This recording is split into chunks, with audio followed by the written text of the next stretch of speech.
დაპირისპირება ნაციონალურ კლანებს შორის დათა ახალაიას სახელით სოციალურ ქსელში გავრცელებულ მიმართვას ადრესატი ეხმაურება. ბოდვა და აბსურდი. ასე აფასებს ვანო მერაბიშვილი კუდის ექს-მაღალჩინოსნის ბრალდებებს და განცხადების შინაარს მოახლოებულ 19 აპრილს უკავშირებს. ანალოგიურია ქალაქის მერის პოზიციაც, რომელიც მოქმედ ხელისუფლებასთან შესაძლო გარიგებაზე საუბრობს. რეალურია თუ არა ტექსტი, რომელიც გვიან საღამოს ახალაიას სახელით სოციალური ქსელით გამოქვეყნდა. ადვოკატი მიმართვის ყოფილი მაღალჩინოსნისადმი კუთვნილებას ადასტურებს, ოჯახი კი დაბნეულია. ყოფილი მაღალჩინოსნის სახელით დარეგისტრირებულ პროფილზე გამოქვეყნებულ განცხადებაში ახალაია მერაბიშვილს უბედურების სათავეს უწოდებს და მასვე მიაწერს პატიმართა წამების კადრების ქვეყნიდან გატანას. ვანო მერაბიშვილი დათა ახალაიას ბრალდებებზე სატელევიზიო კომენტარს არ აკეთებს.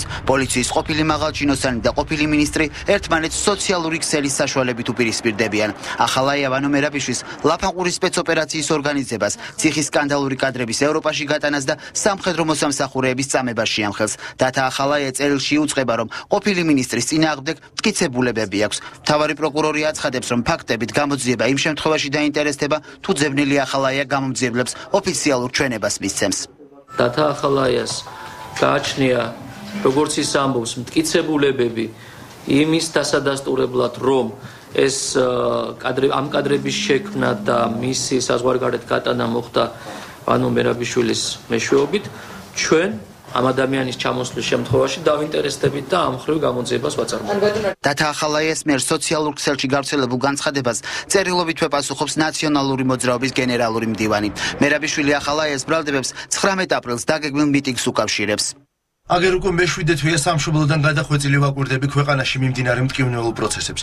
ვფიქრობ, ვაანალიზებ წარსულს და სულ უფრო მიმყარდება რწმენა იმისა, რომ საქართველოში დატრიალებული მრავალი უბედურების სათავე ერთი კაცია. კაცი, რომელმაც ჩვენთან, ჩემთან და ჩემს ძმასთან ბრძოლას გადააყოლა ხელისუფლება და ქვეყანა. მიუხედავად იმისა, მართლა დათა ახალაიას ეკუთვნის თუ არა გუშინ გავრცელებული განცხადება, საქმე გვაქვს ისეთ აბსურდთან, რომელზეც სერიოზული კომენტარის გაკეთებას არც ახლა და არც მომავალში არ ვაპირებ. ეს ბრალდებები წარმოადგენს ყოველგვარ საფუძველს მოკლებულ ბოდვას. ცხადია, ეს ყველაფერი მთავრობას დაჭირდა 19 აპრილის წინ, რათა ყველანაირად ხელი შეუშალოს დაგეგმილ აქციას.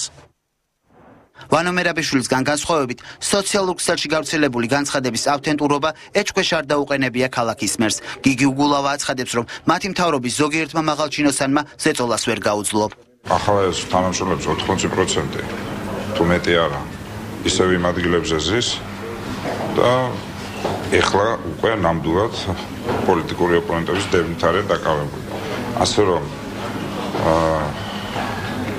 ამ ბრძოლაში, რომელშიც დღეს ჩვენ ვიმყოფებით, ბევრს ნერვები მათ შეიძლება უმტყუნოს, ბევრი რაღაც გარიგებაში შეიძლება შევიდეს.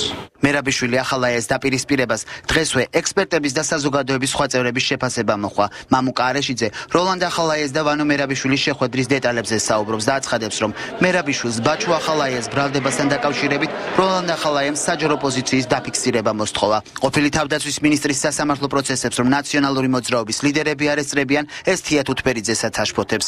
ახალაია მოსთხოვა მისი შვილის თაობაზე ეს პოზიციის გამოხატვა ნაციონალურ მოძრაობას და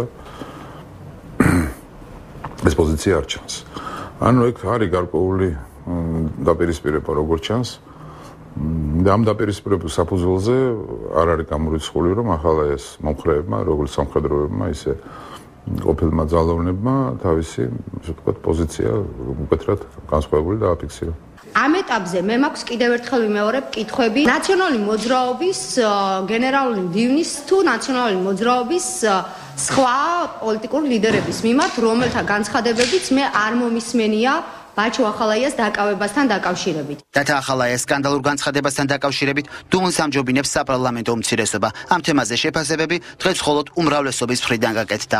გამოძიებასთან თანამშრომლობა ყოფილი თანამდებობის პირების და დანაშაულებრივ ფაქტებზე, ძალიან მძიმე ფაქტებზე გამოძიებისთვის ობიექტური ინფორმაციის მიწოდება. ეს იქნება ერთ-ერთი ალბათ სწორი პოზიცია, რომელიც უნდა იყოს არჩეული. განცხადებაში ახალაიებსა და მერაბიშვილის შორის არსებულ პრობლემებზეა საუბარი და ასე თბილ ურთიერთობებზე. ახლა ეს ჩვენთვის სიახლე არ არის. მრავალი წლის განმავლობაში მერაბიშვილი და ახალაიები რომ დიდი მეგობრები არ იყვნენ, ახლა ჩვენ ყველა ვიცოდით.